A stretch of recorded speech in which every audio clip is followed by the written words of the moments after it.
2025 be taken into the consideration. Motion moved.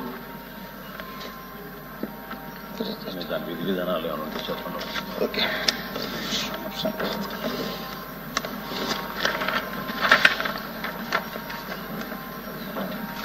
Andhra Pradesh ప్రభుత్వం కార్మిక శాఖలో 3 ప్రధాన రంగాలను గుర్తించింది.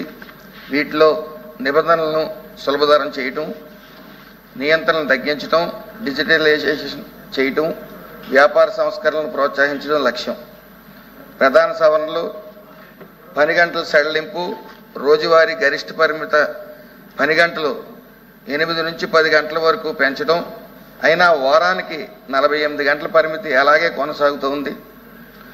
నెలవారీ ఓవర్ టైం బదులు త్రైమానిక పరిమితులు ఉంచడం, విశ్రాంతి విరామాలను సరళించడం. ఉదాహరణకు 30 నిమిషాల విరామంలో 6 గంటల పని.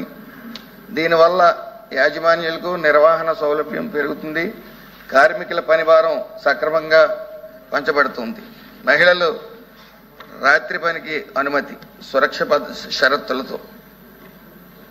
మహిళా కార్మికులు అనుమతితో రాత్రి 8:30 నుండి ఉదయం 6 గంటల వరకు మహిళలు పనిచేయడానికి అనుమతి.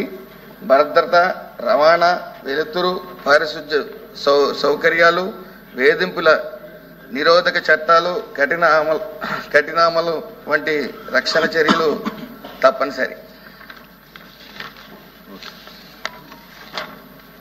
గోపి గారు.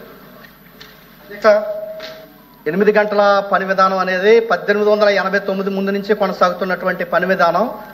రాష్ట్ర వ్యాప్తంగా ప్రపంచవ్యాప్తంగా కార్మికులు 1889 కంటే ముందు 15-18 గంటల పని విధానం, వాళ్ళు పనిచేసే చోట బ్యాడ్ కండిషన్స్ ఉండటం, అన్ని అంశాల మీద అనేక పోరాటాలు చేసి, ఆ పోరాటాలు చేయటమే కాదు అనేక మంది కార్మికులు ప్రాణాలు అర్పించి సాధించుకున్నటువంటి 8 గంటల పని విధానాన్ని సవరిస్తూ 10 గంటల పని విధానం, ఆ మాటకు వస్తే 54 సెక్షన్లోనే అవసరమైతే ఫ్యాక్టరీ అనుమతితో 13 గంటలైనా చేయొచ్చు అనే కండిషన్ తీసుకురావటం, ఇది కార్మికుల యొక్క శ్రమకి, దోపిడీకి మాత్రమే అని చెప్పి ఈ సందర్భంగా చేస్తున్నాను. 1889 ముందు షికాగో నగరంలో అనేక మంది కార్మికులు వాళ్ళ ప్రాణార్పణ ద్వారా వచ్చినటువంటి 8 గంటల పని విధానం, దానికి అనుగుణంగానే మేడే రోజున దానికి స్ఫూర్తిగా కూడా మేడే జరుగుతూ ఉంది. 1923 మే 1 నుంచి కూడా భారతదేశంలో మేడేని జరుపుతున్నటువంటి పరిస్థితి ఉంది. సో ఇటువంటి పరిస్థితుల్లో 8 గంటల పని విధానం తీసేయటం అనేది, కరోనా వచ్చిన తర్వాత కూడా ఈ రోజున ప్రజలు అనారోగ్యంగా ఉన్నటువంటి సందర్భంలో మరింత వెసులుబాటు కల్పించవలసినటువంటిది. ఈ రోజున కార్మికుడు అనేవాడు తన రక్తాన్ని చెమటగా మార్చి దేశానికి సంపద సృష్టిస్తున్న కార్మికుడికి అనుకూలమైనటువంటి నిర్ణయం తీసుకురావాలి తప్ప మరింత పని కల్పించడం అనేది సరైనటువంటి పని కాదనేది పీడిఎఫ్ గా మేము భావిస్తా ఉన్నాను.